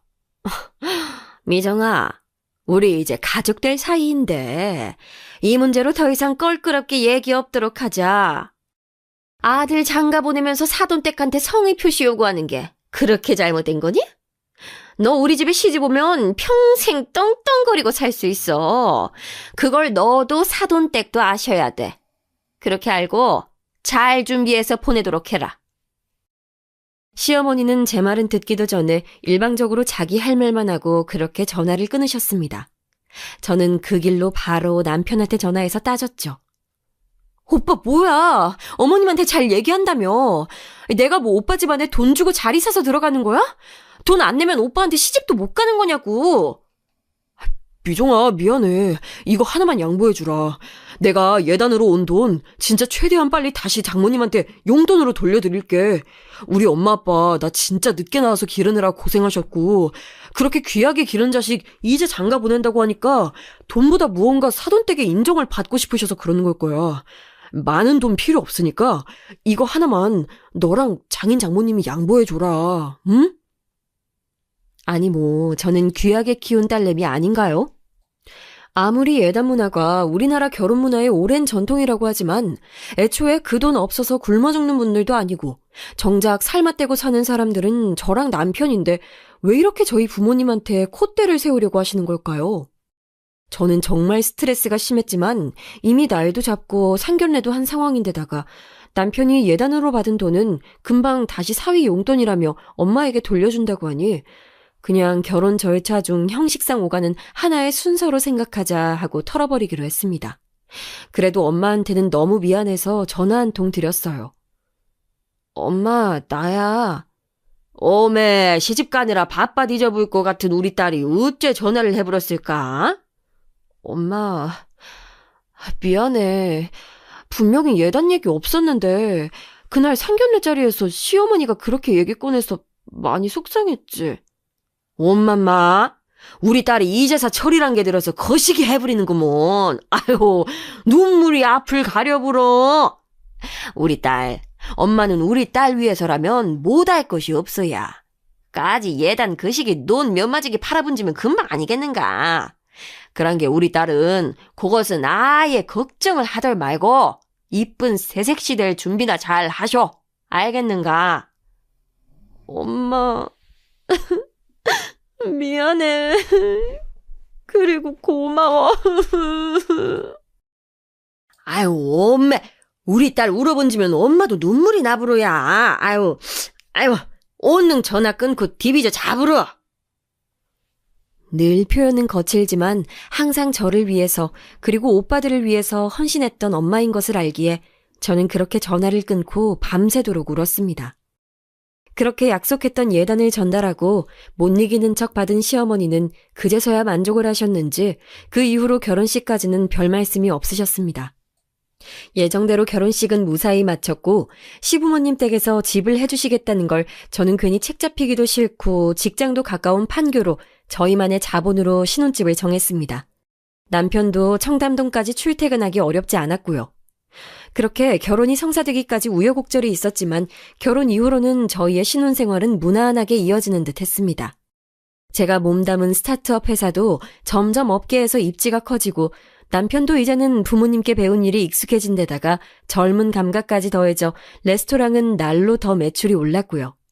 하지만 가끔씩 시어머니로부터 불쾌감을 느끼는 일들이 잊을만 하면 발생해서 그것이 삶의 질을 떨어뜨리곤 했습니다. 야야 미정아, 엄마가 요번에 집에서 담근 메주랑 김치랑 이것저것 해서 사부인 댁에 보냈으니까 가서 인사 한번 드려보러. 고놈이 숙성이 겁나게 잘 된 거라 네가 어릴 적 엄마한테 배워본 대로 청국장 한 사발 끓여불면 사부인이 끔뻑 좋아하실 거구먼. 정많은 엄마가 시어머니 드린다고 직접 담근 메주랑 반찬들을 보냈다고 하길래 저는 그 길로 시어머니 댁에 찾아뵀습니다. 어릴 적부터 엄마한테 배운 요리 솜씨로 친구들이나 남편한테 요리를 해주면 모두가 다 맛있다고 좋아했거든요. 그런데 엄마표 레시피로 만든 청국장이면 콧대 높은 시어머니도 분명 제게 더 마음을 여실 거라 여기고 그간의 앙금도 좀 풀고자 가벼운 마음으로 발걸음을 옮겼습니다. 그런데 그렇게 도착한 시부모님 댁 마당에는 엄마가 보낸 각종 선물들이 그대로 쌓여있는 게 아니겠어요? 어머님, 이거 잘 받으셨네요. 근데 이거 냉장고에 얼른 안 넣으면 금방 맛이 변할 텐데요. 제가 냉장고로 좀 옮길까요? 냅둬라. 그거 반품 신청했고 이따가 택배 아저씨가 수거하러 올 거야. 네? 왜요, 어머님?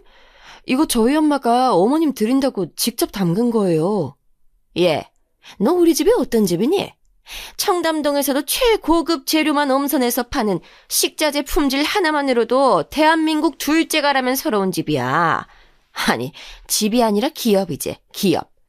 사부인께서 얼마나 오래 농사를 지으셨는지 모르겠지만 우리는 우리가 직접 거래하는 업체 아니면 먹거리는 선물로 받지 않어. 너도 알다시피 너희 시아버지가 진혁이랑 속 약한 거 쏙 빼닮아서 아무거나 함부로 못 드시잖니. 사부인께는 마음만 잘 받겠다고 전해드려. 저는 정말 치욕스럽고 화가 나서 그 자리에서 얼굴이 붉어졌고 눈물이 뚝뚝 떨어졌습니다. 엄마가 누군가에게 농사 지은 걸 선물할 때는 절대 어느 하나도 허투루 보내지 않으시거든요. 정말 저희 오빠랑 제가 먹는다고 생각하고 얼마나 지극정성으로 하나하나 다 직접 만드시는데요. 얼마나 대단한 업체에서 식자재를 납품받으시기에 저 높은 시어머니의 콧대는 내려올 줄을 모를까요? 아니, 아직 안 가고 뭐하고 서 있어? 오늘 손님들 오시기로 했으니까 어서, 응? 아니, 너 지금 우는 거니? 아니 내가 뭐라고 했다고 울고 앉아있어? 저는 아무런 대답도 하지 않고 엄마가 시어머님께 보낸 각종 선물들을 들고 제 차에 구겨 넣었습니다. 예! 그걸 왜 네 차에 넣어? 이따가 택배 아저씨 온다니까. 예! 저는 시어머니의 말은 듣는 둥 마는 둥 그대로 붕 하고 차를 밟아서 집으로 돌아왔습니다. 그리고는 엄마가 보낸 재료들을 꺼내서 엄마의 레시피대로 청국장을 만들었죠. 남편이 집에 돌아올 때쯤에는 온 집안이 엄마표 청국장 냄새로 진동을 했어요. 와, 여보, 오늘 청국장 끓인 거야? 나 엄청 배고팠는데 얼른 먹어야겠다. 남편은 옷도 제대로 벗지 않은 채 그대로 식탁에 앉아 엄마표 청국장으로 밥을 3공기를 비웠습니다. 와, 우리 여보 요리 잘하는 건 알고 있었지만, 이번 건 정말 특급 요리인데? 이게 다 웬 거야? 오빠, 속 괜찮아? 속? 무슨 속? 이 뱃속? 완전 괜찮지. 왜? 나 몰래 락스라도 탔어? 장난치지 말고. 오빠 아버님 닮아서 속이 약하다며. 근데 내가 해준 청국장 먹고 속 괜찮냐고. 아, 그렇지. 근데 우리 여보가 해준 음식 먹고 한 번도 탈난 적은 없는걸? 근데 그건 갑자기 왜 물어? 오늘 어머님 댁 갔다가 무슨 일 있었는 줄 알아? 왜 그래? 무슨 일인데? 저는 오늘 어머님 댁에 갔다가 있었던 일을 하나도 빼놓지 않고 남편에게 다 얘기했습니다. 뭐라고? 우리 엄마가 정말 그랬다고? 그래, 어머님한테 직접 물어보던가. 아이, 진짜 우리 엄마 또 왜 그랬대. 미정아, 너가 이해해. 우리 엄마 가게에 대한 자부심도 평생 해온 레스토랑에 대한 자부심도 너무 커서 그래. 내가 여보가 만든 청국장 그대로 들고 가서 엄마 드시라고 할 테니까 잠깐만 있어봐. 됐어. 그거 건드리지 말고 그대로 둬. 나 어머님께는 한 입도 드리기 싫어. 왜 또 그래, 미정아. 이제 할미 다 된 우리 엄마 좀 이해해주라. 오빠 맨날 이런 식이야. 내 편 들어주는 것 같으면서 결국엔 내가 이해해라. 내가 다 받아들여라. 나도 이제 지쳤어. 결혼 전에는 자존심 센 어머님 사이에서 중재 잘해주는 것 같아서 믿고 결혼했는데 막상 결혼하고 나서는 결국엔 다 나보고 받아들여라. 순응해라. 이런 식이잖아. 나한테만 그러는 건 100번 참을 수 있어. 근데 우리 엄마한테까지 이러는 건 너무 경우가 아니지 않아? 이거 이대로 우리 엄마한테 돌려보내면서 내가 엄마한테 뭐라고 해야 돼? 아니, 어느 사돈댁이 이걸 이해하고 받아들일까?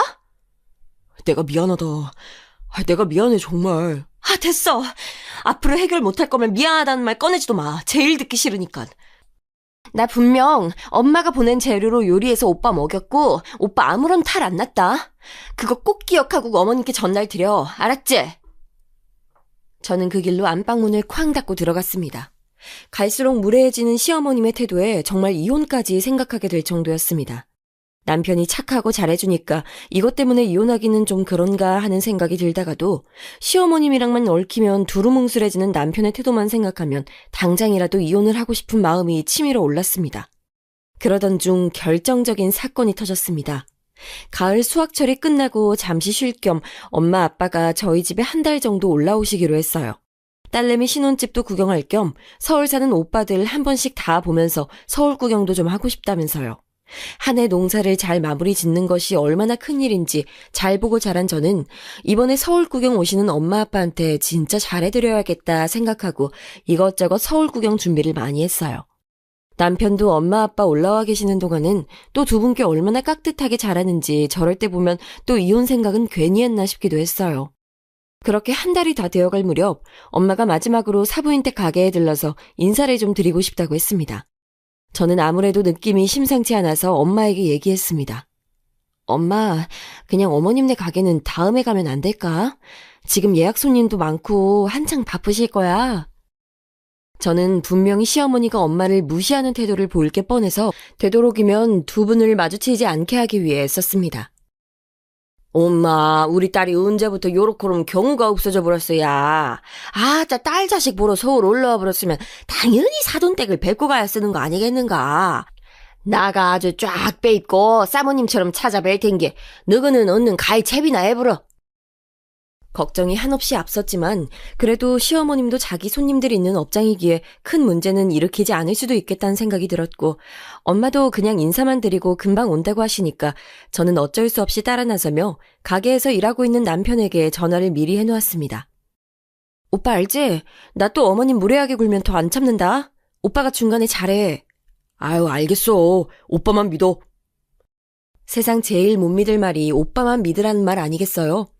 그간의 전례로 인해 하나도 믿음이 안 가는 남편이었지만 그래도 미리 말이라도 해두는 게 나을 것 같아서 아주 단단히 일러놓았습니다. 이번에도 시어머님이 무례하게 굴면 저는 정말 참지 않을 생각이었거든요.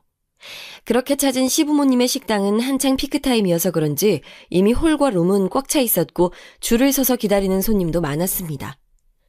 장모님, 이쪽으로 오세요. 룸 하나 비워뒀으니까 편하게 식사하고 가세요. 엄마마, 사부인께 인사만 드려보면 되는 걸 사오는 뭘 또 이런 걸 준비했단가? 아유, 우리 장모님 오신다는데 어떻게 그냥 돌려보내요. 제가 오늘 최고급 서비스로 모실 테니까 장인어른 장모님 오늘 마음껏 드시고 가세요. 여보, 뭐해? 얼른 모시고 들어가. 아이고, 웬일이래? 언제 이렇게까지 룸을 준비했대? 오늘 오빠 믿음 좀 간다? 어허, 오빠야, 오빠. 오빠가 연애할 때 뭐라 그랬어? 고기 하나는 평생 원 없이 먹게 해준다고 했지?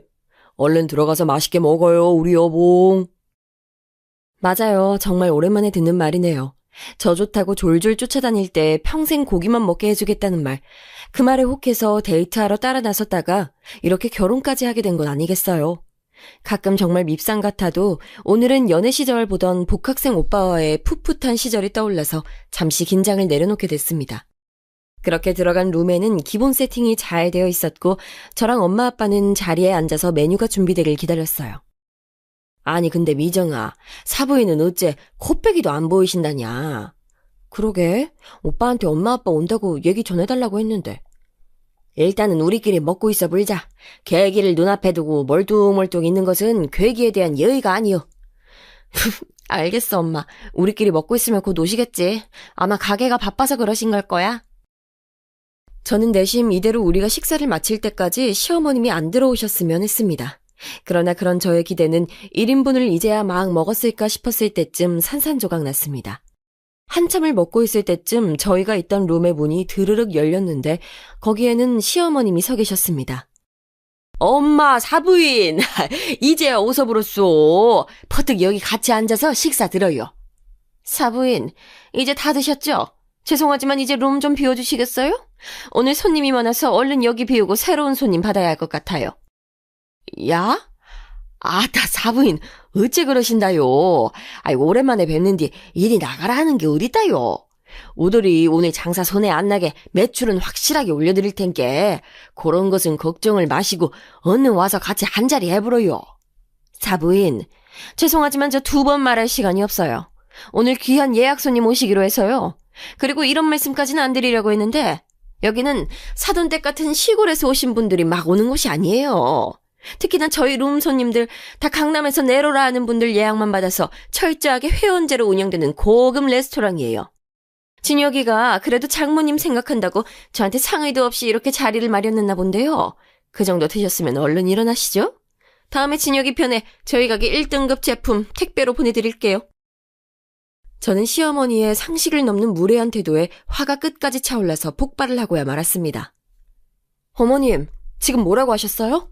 시골 사람은 안 받는다고요? 제가 잘못 들은 건가요? 얘가 너 지금 시애미에게 태도가 그게 뭐야? 제가 막 더 한마디를 더 하려는 순간 엄마가 저를 제지하고 나섰습니다. 아야, 최민정. 아무리 그래도 시어머니까 고로코롬 싸가지 없이 굴면 어디다 쓴다, 야. 가만히 조무리고 저짝에 찌그러져 있어. 아니, 엄마. 이건 진짜 너무 경우가 아니잖아. 어허. 사부인 가게에 지돌이 누를 끼쳤다면 요거는 싸게 비워드리겠어. 그리고 우리 딸년이 무례하게 군 것은 제 얼굴을 봐서라도 너그럽게 용서해 주쇼. 내 오늘 이 딸년 다리몽댕이를 단단히 분질러 놓을란께. 사부인께서는 오늘 남은 장사 마무리 잘 하시고 저희는 이만 물러갑니다. 그렇게 엄마는 저와 아빠의 손목을 휘어잡고 룸을 나와 카운터로 향했습니다. 그리고는 카운터에 있는 남편을 향해 이렇게 말했습니다. 어이, 사오, 이리 좀 와봐. 아니, 장모님, 왜 벌써 나오셨어요? 자네, 내 말 지금부터 똑똑히 들어. 안 그러면 오늘 아주 재미가 없어 번질 것이요. 에? 도대체 무슨 일이세요, 장모님? 자, 이 카드 받아. 요 놈으로 지금 여기 이 가게 주문 들어온 거 전부 결제해보라. 줄 서 있는 손님들 것도 다 한 번에. 그리고 마이크에 대고 이렇게 얘기해. 토시 하나 틀리면 뒤져 보일 줄 알아. 예? 예. 말씀하세요, 장모님. 적고 있습니다. 오늘 이 가게 음식은 나 주식회사 퓨처팜스테이션의 대주주 장복자가 모두 지불하므로 손님 여러분은 오늘 드시고 싶은 것들 다 거시기하게 드시고 포장도 다 싸가서 가족들에게 선물하시길 바랍니다. 부족한 것이 있으면 언제든지 또 주문하시고 부디 우리 사돈댁 가게의 번창을 위해서 앞으로도 허블나게 발걸음을 아끼지 말아주시길 부탁드려 불어요. 예?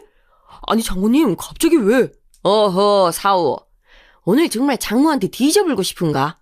이리 내, 나가 직접 얘기할란 게. 엄마는 남편을 밀치고선 손님 안내용 마이크에 서서 큰 소리로 얘기하셨어요. 마이크 테스트, 마이크 테스트.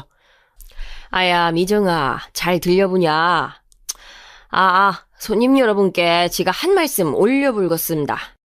지는 여러분이 식사하고 계신 이 식당에 사돈되는 사람으로서 주식회사 퓨처팜스테이션의 대주주를 맡고 있는 장복자라고 합니다. 오늘 이 자리에서 식사하시는 모든 분들과 쌀쌀한 날 끈질나게 줄 서 계시는 손님들을 위해서 오늘의 식사 비용은 나 장복자가 전부 계산합니다. 양껏 드시고 그러고도 모자라면 또 드시고 그러고도 또 모자라시면 포장을 겁나게 해서 집에 가서 가족들이랑 또 드셔불고 마음껏 다 드셔보소. 이 청담동 땅에서 오래 장사해 드신 사돈댁을 위해 나가 드리는 선물이니 고마움은 나한테 말고 서 계시는 세련된 사모님께 하시면 감사해 불겠습니다. 그러면 다들 맛있게 드셔. 와! 엄마의 화끈한 발표가 끝나자마자 가게 안은 손님들의 환호성으로 건물이 무너질 듯 쩌렁쩌렁 울렸고 영문도 모른 채 무슨 일인지 내려오셨던 시어머님은 가만히 벙찐 채로 아무 말도 못하고 서 계셨습니다. 자, 여러분, 대체 퓨처팜 스테이션은 뭐고 또 그 회사의 대주주가 엄마라니 이 뜬금없는 상황이 무슨 상황인지 매우 궁금하시죠? 지금부터 차차 설명드릴게요. 퓨처팜 스테이션은 제가 대학을 졸업할 당시 선배가 차렸던 스타트업 기업의 이름입니다. 사실 실제로는 다른 이름인데 여기에 사연을 소개하고자 가명을 사용한 점 양해 부탁드립니다. 이 퓨처팜 스테이션은 요즘 주목을 받고 있는 스마트팜 사업을 하는 기업입니다. 스마트팜이란 최첨단 정보통신 기술력을 농업과 결합시킨 최신 각광 사업입니다. 인류 생활의 근간이 되는 농업을 정보통신 기술, AI 기술, 로봇 기술, 나노과학기술, 생명공학기술과 융합시켜 최대의 농업 생산량을 도모하는 꿈의 산업이죠. 국내 시장 규모는 2017년 4조 원을 훨씬 웃도는 규모에서 연평균 5.5%의 꾸준한 성장세를 보이며 작년인 2023년에는 5조 9천억 원의 규모를 웃도는 시장입니다. 아직 많이 알려져 있지 않아서 그렇지 선진국들은 모두 각광산업으로 투자를 아끼지 않고 있고 우리나라도 몇 년이 지나지 않아 40조 이상의 시장 규모로 폭발적인 성장을 할 것이라고 예측하고 있습니다. 여러분, 한번 상상해보세요. 장소와 계절의 제약을 받지 않고 상업용 건물에서 온도, 습도, 일광을 조절해서 사계절 내내 농작물을 생산해낼 수 있는 세상을요. 네, 제가 대학을 졸업하면서 꼭 해보고 싶었다던 제 꿈이 바로 이 스마트팜 사업이었어요. 대대로 그리고 평생을 농사꾼의 가문으로 살면서 저는 한 번도 농업이 부끄러웠던 적이 없었고 집안 대대로 농사꾼인 가문의 정신을 이어서 저 또한 이 농업의 발전에 크게 이바지하고 싶었기에 현재는 대표이신 그때 당시 학교 선배의 스마트팜 사업 제안을 흔쾌히 받아들인 것이지요. 그럼 엄마가 대주주인 것은 어떻게 된 일이냐고요? 저희 엄마가 천재 농사꾼인 건 더 이상 설명하지 않아도 서두에 충분히 얘기했기에 그쯤 하기로 하고 아까 하지 못한 얘기가 있어요. 엄마는 할아버지가 탕진했던 그 모든 재산을 정말 떼약볕 밑에서 허리가 끊어져라 열심히 농사 지으면서 한마디씩 어느 정도 되찾았다던 말씀은 드렸었죠. 그런데 유난히 다른 밭과 다른 농부들에 비해 생산력이 좋았던 엄마는 거기서 그치지 않고 그렇게 얻은 생산력과 재화로 농지 투자까지 겸해서 그간 잃었던 증조 할아버지의 땅을 거의 다 되찾아냈어요. 그 규모는 실로 어마어마했죠. 사실 아버지가 빨리 은퇴한 것도 점점 규모가 다시 커지는 농지를 엄마 혼자서 운영하기에 너무 버거워서 엄마를 돕기 위한 것이었어요. 그렇게 엄마와 저희 집안은 제가 대학을 졸업할 때쯤에는 이미 그 지역에서 알아주는 유지 가문이 되어 있었습니다. 그러던 중 사업 수완과 투자 감각이 남달랐던 엄마는 제가 몸담은 스마트팜 사업에서 큰 가능성을 보고 과감한 결심을 하셨어요. 저희 회사에 큰 돈을 투자하고 대주주가 되신 것이지요. 엄마의 든든한 지원과 대표님의 타의 추종을 불허하는 사업 수완으로 어느새 저희 업체는 신생업체임에도 스마트팜 분야에서 둘째가라면 서러울 위치로 도약하고 있었죠. 자, 이쯤 되면 한 기업의 대주주이자 세상 당당한 여장부인 엄마가 그 잘난 시어머니 한우 레스토랑에 골든벨 울리는 것쯤은 아무것도 아니었다는 걸 다들 이해하시겠죠? 천성이 소탈했던 엄마는 한평생 누구에게도 자기 재산을 자랑해 본 적이 없어요. 저도 그것을 본받고 자라서 결혼 당시 콧대 높게 굴던 시어머니의 무례한 태도에도 저희 집안을 굳이 드러내지 않고 묵묵히 이겨낼 수 있었던 것이고요. 그런데 그런 소탈한 저와 엄마의 겉모습만 보고 시어머니는 그렇게 못되게 굴었던 것이죠. 아니 사부인, 이게 지금 무슨 상황이에요? 무슨 상황은 무슨 상황? 어이 딸, 무슨 상황인지 시어머니한테 정확하게 설명해드려 보러. 저는 그렇게 시어머니를 한쪽으로 모시고 가서 그간의 일과 왜 엄마가 이런 일을 벌였는지 자세히 설명해드렸습니다. 저희 집안이 어머니께서 그렇게까지 무시하고 함부로 할 수 있는 집안 아니라는 말도 꼭꼭 덧붙여서요. 자초지종 설명을 들은 시어머니는 얼굴이 새빨개져 고개도 제대로 들지 못했습니다. 어째 사부인, 요 정도면 나가 사부인께 사돈으로 인정받을 만한가요? 아니면 어떻게 아예 요 가게 저한테 파실란가요? 아이 돈도 많으신 양반이 이제 가게 나한테 파시고 어디 좋은데 놀러나 다니쇼. 아유 사부인, 제가 면목이 없습니다. 아니 어째 아까 당장이라도 우더를 내쫓을 것만 같던 그분은 어디로 가버렸대요? 아이 시골 출신 촌녀는 이만 물러가 볼까요? 사부인, 제가 다시 한번 정말 사과드립니다. 나가 그간 당장이라도 사돈댁이랑 연을 끊고 싶었지만서도 우리 사오가 미정이한테 잘하고 착하니까 꾹 참았어. 이번에도 나가 우리 착한 사오 봐서 딱 한 번만 더 참을라니까. 오늘을 마지막으로 미정이랑 우리 집 다시 한 번 더 무시하면 나가 미정이 손모가지 붙들고 당장 이혼시킬 거니 그리 하쇼. 그럼 우덜은 이만 시골로 내려갑니다요. 사부인, 제가 오늘 가게 마무리하고 전화 드릴게요. 아유, 조심히 들어가세요, 사부인. 그렇게 집으로 돌아오는 차 안에서 엄마는 제게 말씀하셨어요. 어째, 속이 좀 시원하냐? 아, 어쩌자고 시애미한테 코르코름 달려들어. 가만히 내비둬 보면 이 엄마가 싹 다 정리할 거구먼. 이 엄마 어떤 사람인지 아직도 모르냐? 엄마가 아니어도 내가 한 번은 얘기하려고 했어. 우리 집 무시하는 태도가 너무 도를 넘잖아. 아야 미정아, 네 이날 이후로 엄마한테 약속 하나 해보라라. 앞으로 절대로 네가 시애미랑 맞서지 마라. 무슨 일 있으면 이 엄마가 다 막아줄 텐게. 그게 결국엔 네 남편이랑 혹여 나중에 태어날 너그 아그한테도 좋은 게 아니여. 엄마가 웬만하면 칼을 안 베드는데 이번만은 참으면 안 될 것 같아서 그래 본 것이니까 사부인도 앞으로는 너 함부로 무시 못할 것이요.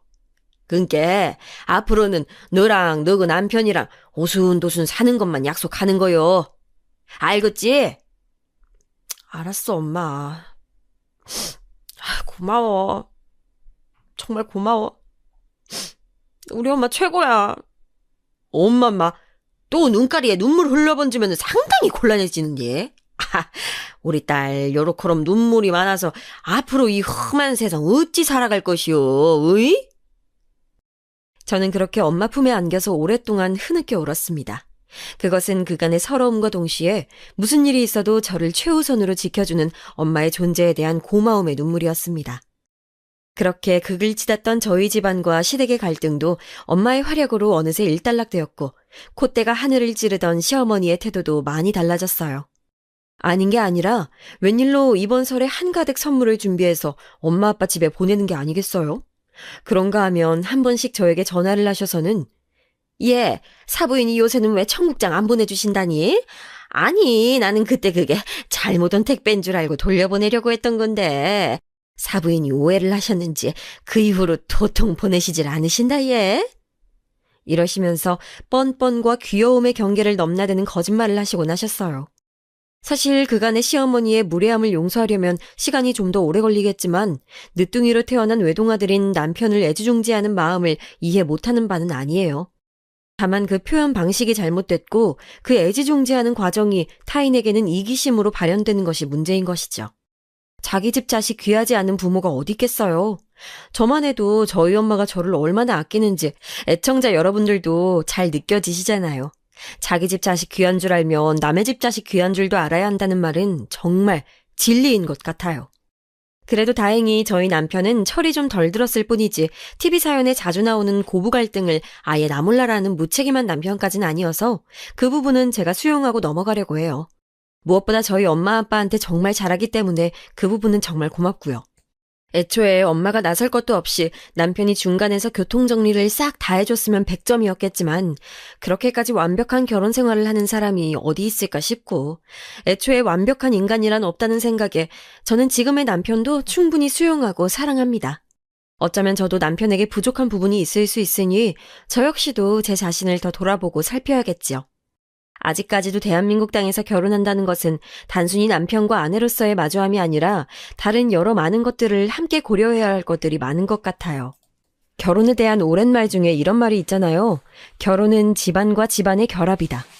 제가 어렸을 적 TV에서 많이 듣던 말이었고 적어도 제 세대에서는 크게 상관이 없을 거라 여겨졌던 말이었어요. 이제 한국 사회도 점점 서구 문명을 닮아가고 있고 서양권에서는 우리나라만큼 결혼 당사자인 부부 외에 가족 구성원의 개입이 크지 않은 편이니까요. 그러나 아직까지도 집안과 집안의 결혼이라는 전통적인 가치관이 많이 남아있고 그것이 새로운 서구 문명과 융합이 되면서 일종의 과도기를 거쳐가고 있다는 생각이 들어요.